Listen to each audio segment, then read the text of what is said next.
चलिए जानते हैं छत्तीसगढ़ की 25 बड़ी खबरों को सिर्फ 10 मिनट में। लेकिन उससे पहले वीडियो को लाइक और चैनल को सब्सक्राइब जरूर करें।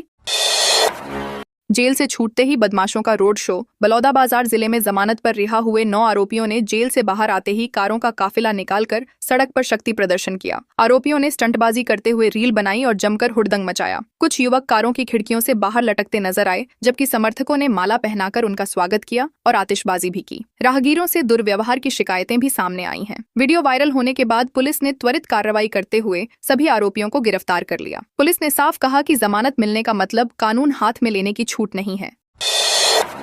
आज 50 किलोमीटर रफ्तार से चलेगी हवा। छत्तीसगढ़ में अगले 5 दिनों तक मौसम का मिजाज बदला रह सकता है। मौसम विभाग ने कई जिलों में गरज चमक, आकाशीय बिजली और 40 से 50 किलोमीटर प्रति घंटे की रफ्तार से तेज हवाएं चलने की चेतावनी जारी की है। कुछ इलाकों में हल्की से मध्यम बारिश होने की भी संभावना है। विभाग के अनुसार तापमान में फिलहाल किसी बड़े बदलाव के संकेत नहीं है। पिछले 24 घंटों में रायपुर के माना क्षेत्र में अधिकतम तापमान 42.2 डिग्री सेल्सियस दर्ज किया गया, जबकि पेंड्रा रोड में न्यूनतम तापमान 23.2 डिग्री सेल्सियस रिकॉर्ड किया गया।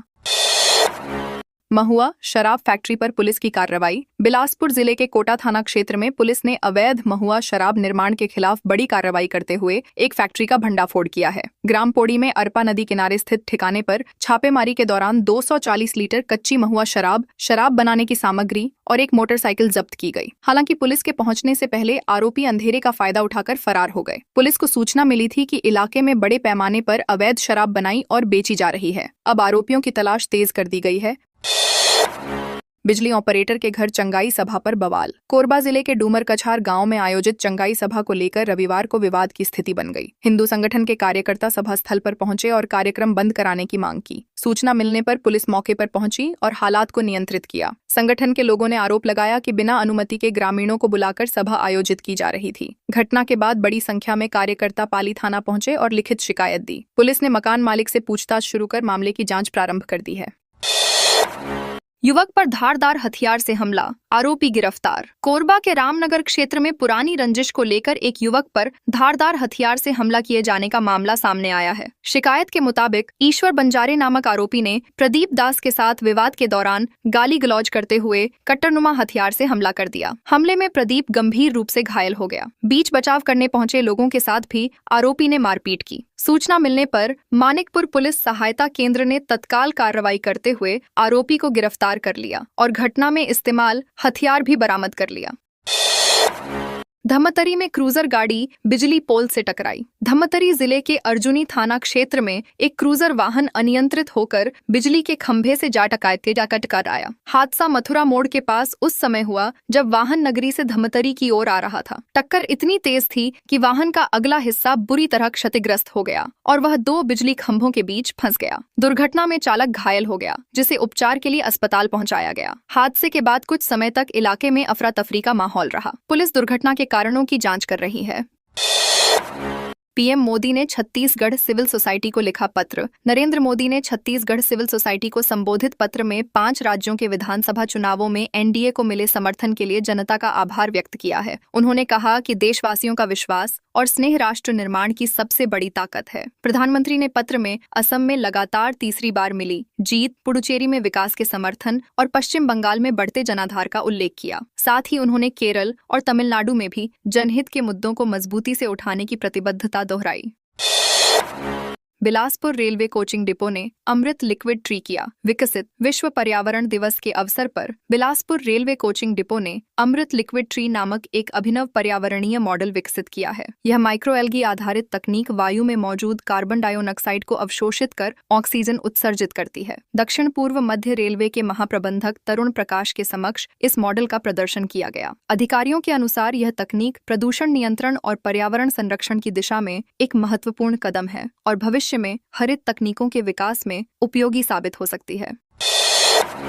निजी तस्वीरों से ब्लैकमेल कर मांगे 1 लाख रुपए, महिला गिरफ्तार। जांजगीर चांपा जिले के अकलतरा थाना क्षेत्र में एक युवक को निजी तस्वीरों के जरिए ब्लैकमेल कर 1 लाख रुपए मांगने के आरोप में पुलिस ने एक महिला को गिरफ्तार किया है। जांच में सामने आया कि सोशल मीडिया के माध्यम से दोनों की पहचान हुई थी और बातचीत बढ़ने के बाद महिला ने युवक की निजी तस्वीरें अपने पास रख ली थीं। आरोप है कि वह कई दिनों से तस्वीरें वायरल करने की धमकी देकर पैसे मांग रही थीं। शिकायत मिलने के बाद पुलिस ने महिला को राजनांदगांव से गिरफ्तार कर न्यायिक रिमांड पर जेल भेज दिया। खाद कालाबाजारी पर कृषि विभाग की कार्रवाई। राजनांदगांव जिले में किसानों को निर्धारित दर पर खाद उपलब्ध कराने और जमाखोरी पर रोक लगाने के लिए कृषि विभाग ने सख्ती बढ़ा दी है। कलेक्टर जितेंद्र यादव के निर्देश पर निजी कृषि केंद्रों का लगातार निरीक्षण किया जा रहा है। जांच के दौरान घुमका स्थित एक कृषि केंद्र में अनियमितताएं पाए जाने पर उसे सील कर दिया गया। वहीं अर्जुनी के एक अन्य केंद्र की खाद बिक्री पर 7 दिनों के लिए रोक लगा दी गई है। प्रशासन का कहना है कि किसानों के हितों से खिलवाड़ करने वाले व्यापारियों के खिलाफ आगे भी कड़ी कार्रवाई जारी रहेगी। दुर्ग में हार्वेस्टर डीलर की ठगी का दायरा बढ़ा। दुर्ग जिले में हार्वेस्टर मशीन दिलाने के नाम पर किसानों से कथित ठगी का मामला लगातार बढ़ता चला जा रहा है। पहले 27 लाख रुपए की धोखाधड़ी सामने आने के बाद अब 3 और किसानों ने 60,91,000 रुपए की ठगी का आरोप लगाया है। किसानों का कहना है कि उन्होंने नई हार्वेस्टर मशीन के लिए पूरी राशि जमा कर दी थी, लेकिन 1 साल बीत जाने के बाद भी उन्हें मशीन नहीं मिली। पुलिस द्वारा अधिकृत डीलर की गिरफ्तारी के बाद नई शिकायतें सामने आई हैं। जांच एजेंसियों को आशंका है कि इस मामले में और भी पीड़ित सामने आ सकते हैं।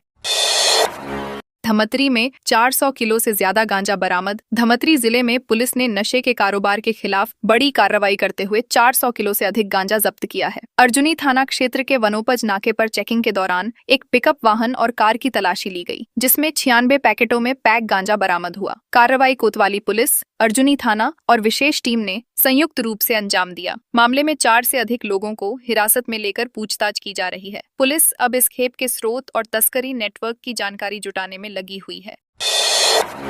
छत्तीसगढ़ परिवहन विभाग में बड़ा फेरबदल। छत्तीसगढ़ परिवहन विभाग में प्रशासनिक व्यवस्था को मजबूत बनाने के लिए बड़े स्तर पर तबादले किए गए हैं। परिवहन आयुक्त कार्यालय द्वारा जारी आदेश के अनुसार कुल 165 अधिकारियों और कर्मचारियों का स्थानांतरण किया गया है। इनमें 46 परिवहन निरीक्षक, 50 उपनिरीक्षक, 16 सहायक उपनिरीक्षक, 35 प्रधान आरक्षक और 18 आरक्षक शामिल हैं। विभाग का कहना है कि यह नियमित प्रशासनिक प्रक्रिया का हिस्सा है। अधिकारियों के अनुसार इस फेरबदल से विभागीय कार्यों में पारदर्शिता बढ़ेगी, जवाबदेही मजबूत होगी और कार्य कुशलता में सुधार देखने को मिलेगा। बहू को आत्महत्या के लिए उकसाने का आरोप, सास बरी। छत्तीसगढ़ हाईकोर्ट ने दहेज प्रताड़ना और आत्महत्या के लिए उकसाने के मामले में एक सास को बड़ी राहत देते हुए बरी कर दिया है। न्यायमूर्ति रजनी दुबे की एकल पीठ ने वर्ष 2010 में निचली अदालत द्वारा सुनाई गई 7 वर्ष के सश्रम कारावास की सजा को रद्द कर दिया। अदालत ने कहा कि अभियोजन पक्ष यह साबित नहीं कर सका कि मृतका को मृत्यु से ठीक पहले दहेज के लिए प्रताड़ित किया गया था। पर्याप्त साक्ष्यों के अभाव में हाईकोर्ट ने आरोपी के खिलाफ दोष सिद्ध नहीं माना और उसे सभी आरोपों से मुक्त कर दिया। 16 जून से स्कूल हो रहे रिओपन। गर्मी की छुट्टियों के बाद छत्तीसगढ़ के स्कूल 16 जून से फिर खुलने जा रहे हैं, लेकिन निजी स्कूलों के सामने पाठ्य पुस्तकों की उपलब्धता एक बड़ी चुनौती बन गई है। Chhattisgarh private school management association ने स्कूल शिक्षा विभाग के सचिव को पत्र लिखकर निजी स्कूलों के लिए समय पर किताबें उपलब्ध कराने की मांग की है। एसोसिएशन का कहना है कि सरकारी स्कूलों में किताबों की आपूर्ति शुरू हो चुकी है, जबकि निजी स्कूलों के लिए कोई स्पष्ट व्यवस्था नहीं की गई है। इससे नए शैक्षणिक सत्र की शुरुआत प्रभावित होने की आशंका जताई जा रही है। कृषि वैज्ञानिकों ने माना वैकल्पिक खेती का रोल मॉडल। रायगढ़ जिले के साल्हेओना गांव के 74 वर्षीय किसान अरुण कुमार साव आज वैकल्पिक खेती के सफल उदाहरण के रूप में जाने जा रहे हैं। करीब 40 वर्ष पहले उन्होंने मेले से खरीदे गए एक अनानास के पौधे से प्रयोग शुरू किया था। धीरे धीरे यह प्रयास 2 एकड़ में फैले अनानास के बाग में बदल गया, जिससे उन्हें अच्छी आय होने लगी। कृषि वैज्ञानिक भी उनकी खेती को रोल मॉडल मान रहे हैं। धान प्रधान क्षेत्र में गैर पारंपरिक खेती को सफल बनाकर उन्होंने अन्य किसानों के लिए प्रेरणादायक उदाहरण पेश किया है। सीजीएमएससी ने मलेरिया डायरिया की दवाओं का स्टॉक बढ़ा या सरकारी अस्पतालों में दवाओं की उपलब्धता सुनिश्चित करने के लिए छत्तीसगढ़ मेडिकल सर्विसेज कॉर्पोरेशन ने दवा भंडारण को और मजबूत किया है। कॉर्पोरेशन के अनुसार वर्तमान में उसके गोदामों में 400 से अधिक प्रकार की दवाएं उपलब्ध हैं, जबकि 150 से ज्यादा दवाओं के लिए खरीद आदेश जारी किए जा चुके हैं। बीपी, शुगर, बुखार, संक्रमण, मलेरिया और डायरिया जैसी बीमारियों में उपयोग होने वाली अधिकांश जरूरी दवाएं पर्याप्त मात्रा में मौजूद हैं। अधिकारियों का दावा है कि स्वास्थ्य संस्थानों की मांग के अनुसार नियमित रूप से दवाओं की आपूर्ति की जा रही है।